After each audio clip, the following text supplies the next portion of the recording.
Finishing up this 68 custom deluxe reverb that was gutted and rebuilt. That's passive tense, shouldn't say that. I gutted the hell out of it and I rebuilt it.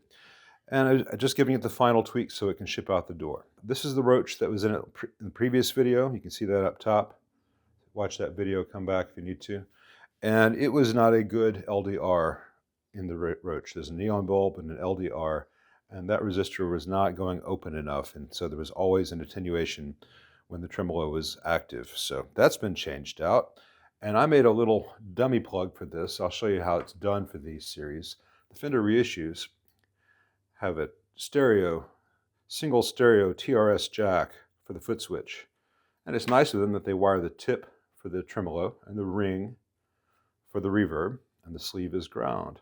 And if nothing's plugged into the amp, the reverb works, the tremolo does not.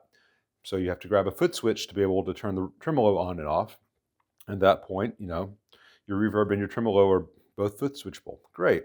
If you have a defective foot switch, misplace it, or just don't feel like dragging it out, you can make a little dummy plug like this.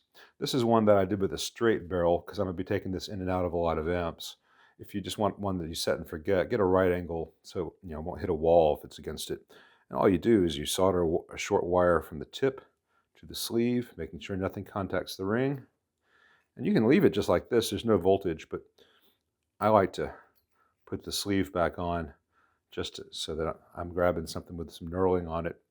And like I said, you can use a right angle plug if you want to leave one in an amp, but that's how you get it. So now, at this point, with this plugged in, the tremolo is always on and the reverb is always on, and you just control it from the front panel. So that takes care of the tremolo in this amp. As far as his tubes go, all his preamp tubes were fine.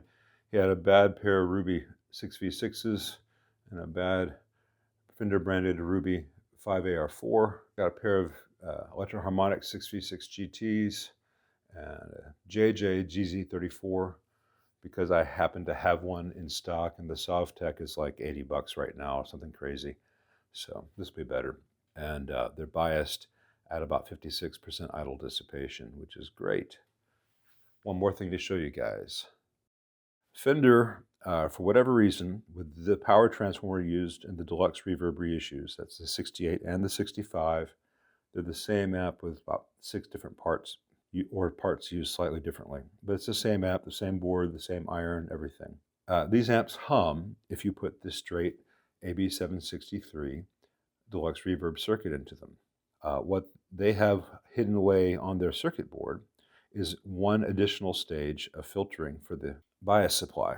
And I replicate that on the ones that in this series that do hum. And I have not soldered it fully in place yet because I wanted to show you this. I've got the mic pretty high up, so hopefully you'll hear this. I've got that cap connected to the wiper of the pot, but the other side is not going to ground. I want you to listen closely as I touch the shell with that positive lead to ground.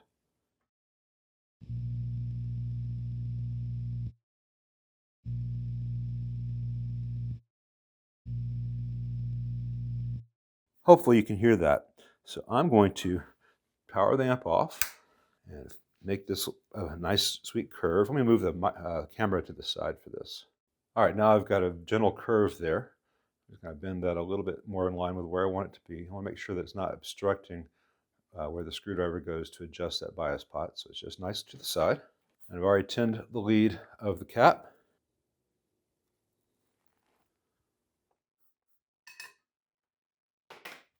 And then the hum will not be there from this point forward. Well, for fairly obvious reasons, this is not going to be a very long playing test. It's beginning to hurt. A couple of days of being the brace, I'll be okay. It's going to slow me down a bit. But I'm going to let you hear what it sounds like now without that hum. I'm not going to do the tremolo and everything you can hear in the previous video. Everything else, I just can't play very much. But the amp is sounding good. I wish I could play at all, but...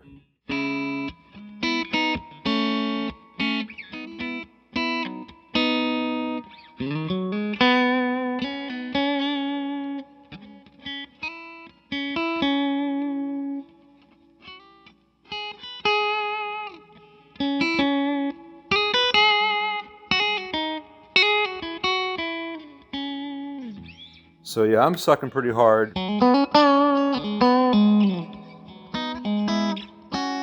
What doesn't make my hand spasm, I keep getting Velcro stuck on the bridge, so I don't think this is gonna be making anyone go, ooh, I want that.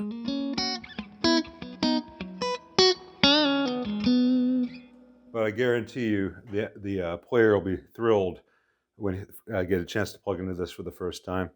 I'm just gonna let this run for a few hours, and then I'll make sure that nothing. I'll play it again, make sure that nothing has developed, no issues have arisen after it's gotten hot, and just one of those things. I've got a metal panel beneath it, not just for shielding, but just so it'll build up some heat inside as well. I like to make sure of these things before I say an amp is done and then shipping it back across the country. And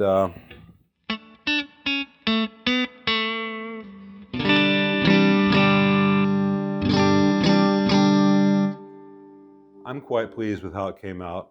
On a serious note, this is beginning to hurt. This amp and a Vox, both of which I expected to ship today, are going to have to ship out in the morning. I may need to have my wife help me put them and get them all boxed up and carry them to FedEx. So I do apologize about that. I thought I could do it today, but this has just been getting worse and worse as I work today, and I think that's telling me I need to punch the clock for the day. Doc, it hurts when I do this. Yeah, watch that movement on YouTube. That's guitar strumming, guys. Guitar strumming.